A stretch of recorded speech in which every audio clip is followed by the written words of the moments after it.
அஸ்ஸலாமு அலைக்கும். அண்ணா, ஒரு நிமிஷம் இங்க வந்து இருக்கியா? நான் என்னத்துக்கு வரணும்? கார் கழுவிட்டு இருக்கேன். ஒரு முறை வந்துட்டு போ அண்ணா. இந்த பொண்ணு இப்படித்தான். ஒரு நாள் லீவு கிடைச்சா அவ பின்னாடியே நடக்க வேண்டியது. இப்படி சொல்லிக்கிட்டே நிசார் ஷாதியாக்கு பக்கத்துல போனான். என்னடி ஷாதி? அண்ணா, இங்க பாரு, என் கையில மருதாணி இருக்கு. இந்த சோறு கொஞ்சம் ஊட்டி விடுறியா? போடி, எனக்கு வேற வேலை இருக்கு. ப்ளீஸ் அண்ணா, நீ சின்ன குழந்தையா சோறு ஊட்டி விடுறதுக்கு? மருதாணிய கழுவிட்டு நீயே சாப்பிடு. அண்ணா ப்ளீஸ். பொண்ணே, யாராவது பார்த்தா நாணக்கேடு. என்ன நாணக்கேடு? கட்டின பொண்டாட்டிக்கு சோறு ஊட்டி விடுறது நாணக்கேடா? அப்படியானா நீ உடம்பு சரியில்லாம படுத்திருந்தப்போ நான் தானே சோறு ஊட்டி விட்டேன்.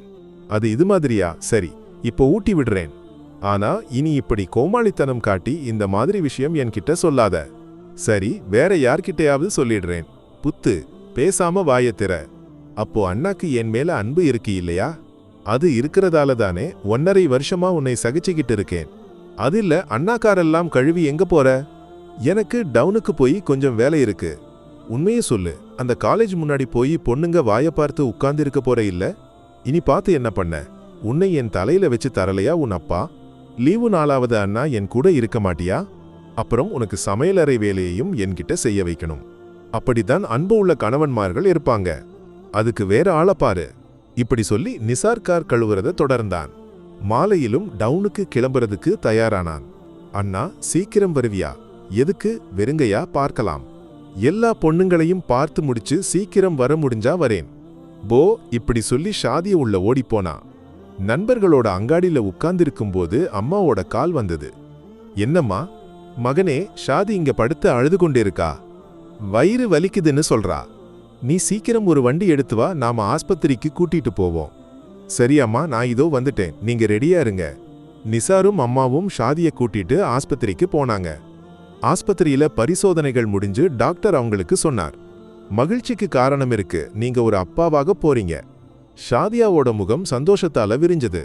இனி உடம்பு அதிகம் அசைக்க கூடாது. 3-4 மாசம் நல்லா உடம்ப பாத்துக்கணும். டாக்டர் சொன்ன எல்லாம் கேட்டு அவங்க வீட்டுக்கு திரும்பினாங்க. அன்னிக்கு ராத்திரி நிசாரோட நெஞ்சில தலை வச்சு ஷாதிய கேட்டா. அண்ணாக்கு யார மேல அதிக பாசம்? அது பின்ன சொல்லு அண்ணா. எனக்கு உன் தோழி ஷரீனாவை பிடிக்கும். அப்படியா? அப்போ போய் அவ கூட வாழு. என்கிட்ட இனி பேச வேண்டாம். அது எப்படி முடியும் ஷாதி? உன்னை நான் கட்டிக்கிட்டேனே. உன்னை பார்க்கறதுக்கு முன்னாடி இருந்தா உறுதியா அவளை கட்டிக்கிட்டு இருப்பேன். கட்டுவாராம், கட்டுவார். ஒரு வேலையும் இல்லாம தெரிஞ்சவனுக்கு அவளை கட்டி தந்திருப்பாங்களாம். இப்படி சொல்லி ஷாதிய அவன் நெஞ்சிலிருந்து தலையை எடுத்து அவ தலையணையில வச்சு திரும்பி படுத்தா. ஷாதி, நீ கோவிச்சுக்கிட்டியா? என்கிட்ட பேச வேண்டாம். உங்க மனசுல நான் இல்லையே. அது உண்மைதான், என் மனசுல நீ இல்ல. என் உடம்பு முழுக்க நீதான். நீ கோவப்படும்போது உன் முகத்துல தெரிகிற பாவனைகள் உன்னை இன்னும் அழகாக்குது. அதை பார்க்கத்தான் நான் இப்படி சொல்றேன். உன்மேல எனக்கு அன்பு இல்லைன்னு எப்பவாவது உனக்கு தோணிச்சா? இப்போ என் வாழ்க்கையில ஏதாவது மாற்றம் வந்திருந்தா அது நீ என் வாழ்க்கையில வந்த பிறகுதான்.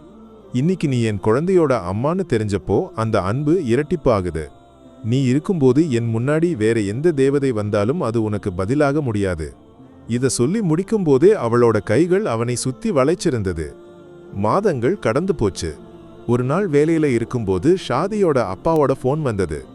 மகனே நிசாரே, ஷாதிக்கு திடீர்னு ஒரு நெஞ்சுவலி. நாங்க அவளை பார்க்க வீட்டுக்கு வந்திருந்தோம். உடனே ஆஸ்பத்திரிக்கு கூட்டிட்டு வந்தோம். நீ சீக்கிரம் வா, அவளுக்கு உன்னை பார்க்கணும்னு சொல்றா. நான் உடனே வரேன்.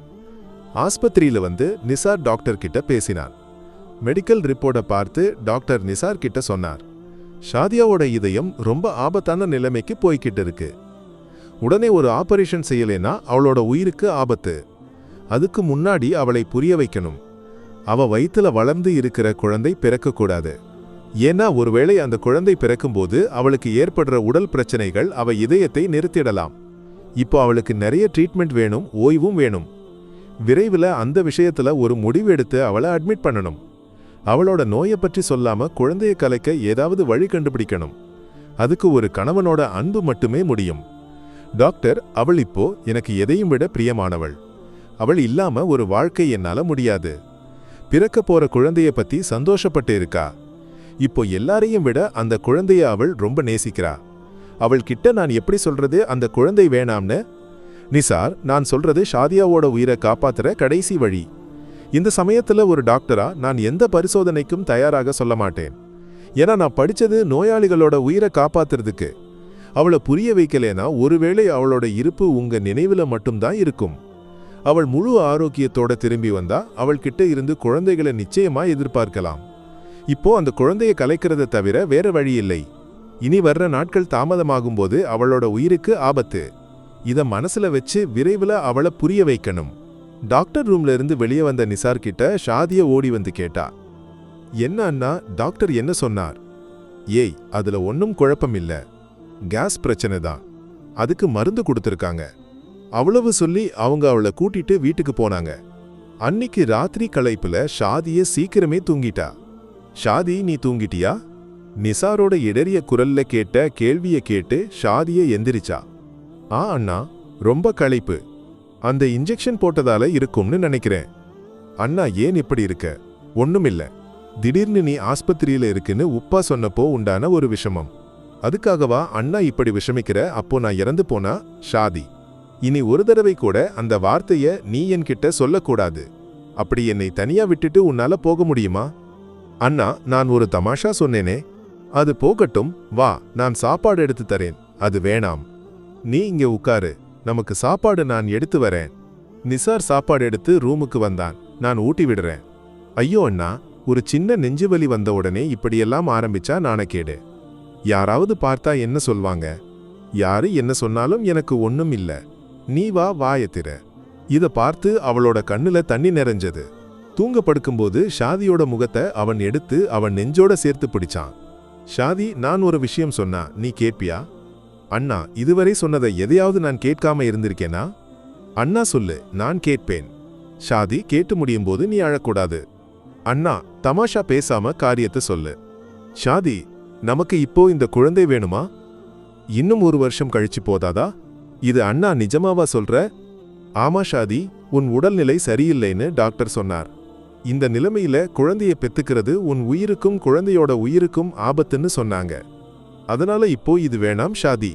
அண்ணா, இதுவரை நீ சொன்ன எல்லாத்தையும் நான் சந்தோஷமா கேட்டு நடந்திருக்கேனே. ஆனா இந்த விஷயத்துக்கு நான் சம்மதிக்க மாட்டேன்னு அண்ணா நினைக்க வேண்டாம். என் உயிர் போனாலும் பரவாயில்லை, அண்ணாவோட குழந்தைய நான் பெத்துக்குவேன்.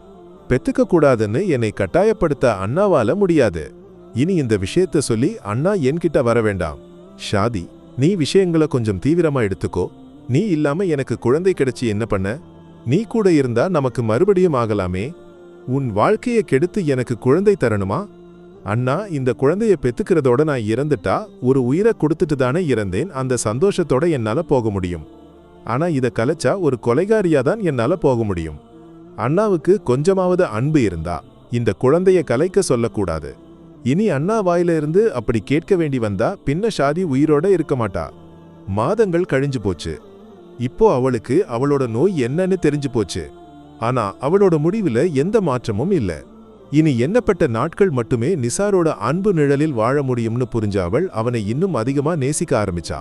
அந்த அன்புக்கு பதிலா கண்ணீரை தவிர வேற ஒன்னும் நிசாரால அவளுக்கு கொடுக்க முடியல. பிரசவத்துக்கு டாக்டர் சொன்ன நாள்லயே ஷாதிய ஆஸ்பத்திரியில அட்மிட் பண்ணாங்க. அன்னிக்கு அவள் நிசார் கிட்ட ஒரே ஒரு விஷயம்தான் கேட்டா. அண்ணா, என்னை லேபர் ரூமுக்கு கூட்டிட்டு போற வரைக்கும் அண்ணா இங்க என் கூட இருக்கணும். ஒருவேளை அது என் கடைசி பார்வையாக இருக்கலாம். அண்ணாவோட இந்த முகம்தான் நான் கடைசியா பார்க்கணும். அந்த வார்த்தைகளுக்கு முன்னாடி அவளை சேர்த்து பிடிச்சு அழுவது தவிர நிசாருக்கு வேற ஒன்னும் செய்ய முடியல. அவங்க பேச்சு தொடர்ந்து கொண்டே இருந்தது. அண்ணா, நான் இறந்தா அண்ணா வேற பொண்ணு கட்டுவியா? இல்ல ஷாதி, நீ இல்லாத ஒரு நிமிஷம் கூட நிசார் விரும்பல. நீ போனா உன்னை தொடர்ந்து நானும் வருவேன். அப்படி பாதி வழியில விட்டுட்டு போகத்தான் அண்ணா என் வாழ்க்கையில வந்தியா? இல்ல ஷாதி, உன்னை தனியா விட நான் சம்மதிக்க மாட்டேன். அண்ணா, எனக்கும் ஆசை இருக்கு, அண்ணாவோட சேர்ந்து நிறைய காலம் வாழணும்னு. அந்த கைகளை பிடிச்சு இந்த உலகத்தை முழுக்க நடக்கணும்னு. ஆனா விதி வந்து கூப்பிட்டா நான் போகத்தானே வேண்டும். அண்ணாவோட சேர்ந்து வாழ்ந்து ஆசை தீர்ந்துட்டு இல்ல. நான் போனாலும் அண்ணாவோட குழந்தைய நான் உயிரோட தருவேன். அன்னிக்கு எனக்கு தராம வச்ச அந்த அன்பு முழுக்க நம்ம குழந்தைக்கு கொடுக்கணும். குழந்தை வளர்ந்து பெரியவளாகும்போது ஒரு அம்மாவோட அன்பு கிடைக்காம இருக்கக்கூடாது.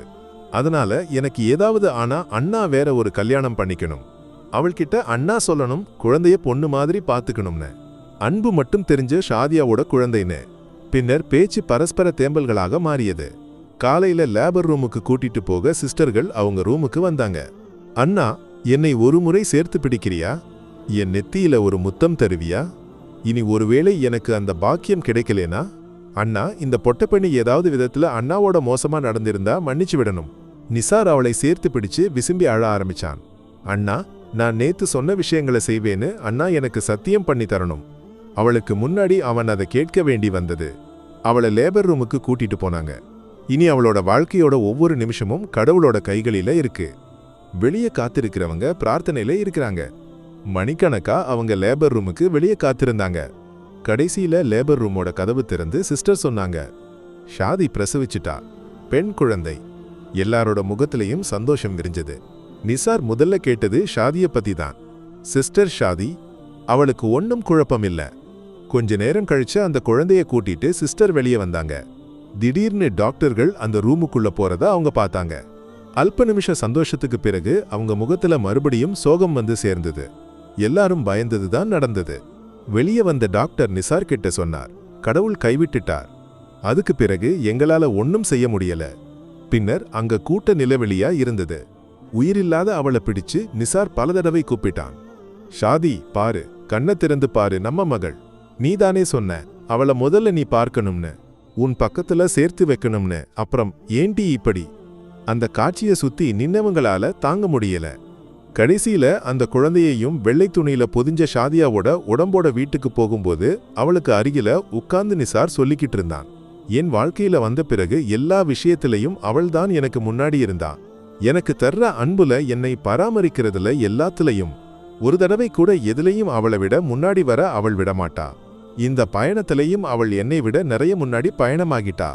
அவளுக்கு தெரியும் இந்த நிசார் அங்க வந்து சேரும்போது ஓடி வந்து என்னை சேர்த்து பிடிக்க அவள் அங்க இருக்கணும்னு. அதுக்காக தான் என்னை தனியா விட்டுட்டு அவள் போனா. நெஞ்சோட சேர்த்து வளர்க்க ஒரு குழந்தையையும் தந்துட்டு ஷாதிய பயணமானா. அவளுக்காக அந்த மசூதி மைதானத்துல அன்னிக்கு ஒரு வீடு தயாராகி இருந்தது.